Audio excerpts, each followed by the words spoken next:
On rappelle que forcément tu étais au stade hier soir, oui. Que tu as croisé beaucoup de supporters, c'est vrai, qu'ils ont eu beaucoup de choses à dire, mais il y a vraiment un thème qui est revenu notamment au niveau des supporters. Est-ce qu'on peut dire qu'entre l'Olympique Lyonnais et les supporters pour l'instant, il y a une petite discorde qui existe en ce moment. Petite discorde, on t'écoute. Alors, la discorde, c'est la communication de l'Olympique Lyonnais avec les boules qui n'a pas plu aux différents groupes de supporters et qui ont marqué leur désaccord par le choix d'effectuer le AOU au moment où eux l'avaient décidé et pas être les marionnettes de la com et du marketing de l'OL. J'ai trouvé ça assez intelligent de leur part, de ne pas s'associer à cette communication qui manquait beaucoup d'humilité. On ne savait pas l'issue du match, on ne savait pas ce qui allait se passer. Le club, les joueurs auraient pu être ridicules suite à cette communication, les supporters aussi.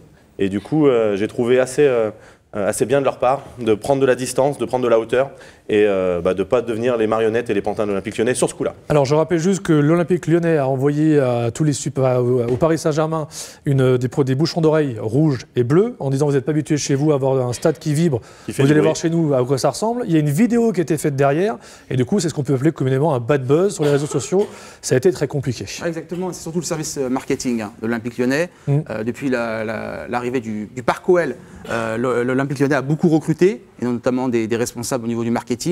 Et c'est vrai qu'ils y connaissent rien au football, ils y connaissent rien à l'Olympique Lyonnais, ils connaissent pas les valeurs de la ville. Et c'est vrai qu'ils sont permis, non mais sincèrement, ils sont permis de faire n'importe quoi, et notamment de créer quelque part un bad buzz et de manquer de respect aux supporters du Paris Saint-Germain, et notamment aux ultras qui ne peuvent pas aller au stade. Donc c'est pour ça qu'en fait c'est terrible. Parce qu'en fait s'il n'y a pas d'ambiance au Parc des Princes, c'est parce que justement les supporters pour l'instant ont du mal à pouvoir aller justement au Parc des Princes encourager leur équipe. Donc tu ne fais pas ça en fait. Deuxièmement, depuis le début de saison, on le sait bien, on a parlé du classement, l'OL est 7e, donc les résultats sont en dents de scie, on va dire. Donc on demande aux joueurs de faire preuve d'humilité, parce qu'ont compris les joueurs justement, donc ils sont réfugiés dans le travail. Et toi derrière, tu fais le beau sur les réseaux sociaux et tu manques d'humilité justement. Et ça c'est terrible, terrible. Et ce qui est bien, c'est un discours à contresens en fait. Et ce qui est bien à l'OL, c'est qu'il y a des supporters qui sont plutôt raisonnables, qui sont plutôt derrière leur équipe, malgré les résultats qui sont derrière. Et c'est pas de la démagogie, qui anime très bien le stade, les deux virages, que ce soit le virage nord ou le virage sud. Ils n'ont pas besoin, je vais être un peu vulgaire, mais ils n'ont pas besoin des gugus ou des guignols du marketing de l'OL pour pouvoir animer les tribunes. Donc franchement, chapeau aux supporters hier, aux responsables des Bad Guns, aux responsables de Lyon 1950 et des autres groupes qui ont effectivement refusé de faire le AOU parce que justement, encore une fois, pour respecter l'adversaire, les supporters n'ont pas besoin des responsables du service marketing pour animer le Parc OL. Chacun sa place et ça marchera mieux comme ça. Et généralement, c'est là où on dit Jordan, un avis sur la question? Non, c'est vrai que nous, joueurs aussi, on a été choqués de cette pub. On l'a pas comprise. Voilà, ça manque totalement d'humilité. Comme Rachid l'a dit, on n'est pas premier du classement, on survole pas le championnat. Voilà, entre guillemets, titiller les supporters du PSG, je pense que c'était pas à faire. Manque d'humilité totalement. Et c'est vrai que nous aussi, on était contre cette publicité. Ah, sachant qu'en plus, là, c'était une bonne série. On dit souvent dans cette émission, soyez plus humble, travaillez sur le fond et après on verra. Et c'est vrai que le timing, l'idée, enfin, il n'y avait rien de bon, quoi. Non, mais d'autant plus que la communication du club, du coach et des joueurs va dans ce sens-là, dans l'humilité, le travail, se renfermer dans certaines valeurs justement qui sont normalement les valeurs de l'Olympique Lyonnais. Et c'est un discours à contre-courant que fait le marketing. Et ça ne correspond pas forcément à l'image qu'a l'Olympique Lyonnais à Lyon et en France, mais c'est peut-être l'image que veulent donner les gens du marketing, mais aujourd'hui ça ne nous ressemble pas.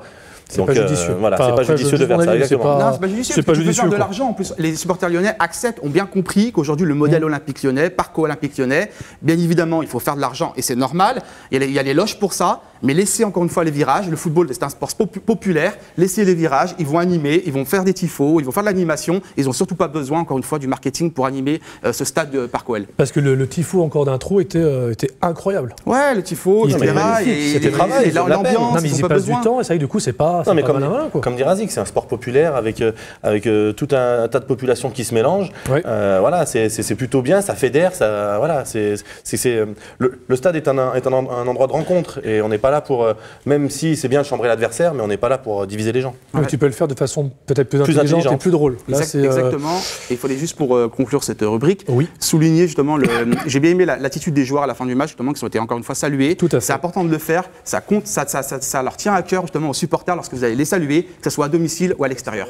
Ouais, à l'extérieur. On a des supporters qui se déplacent vraiment partout.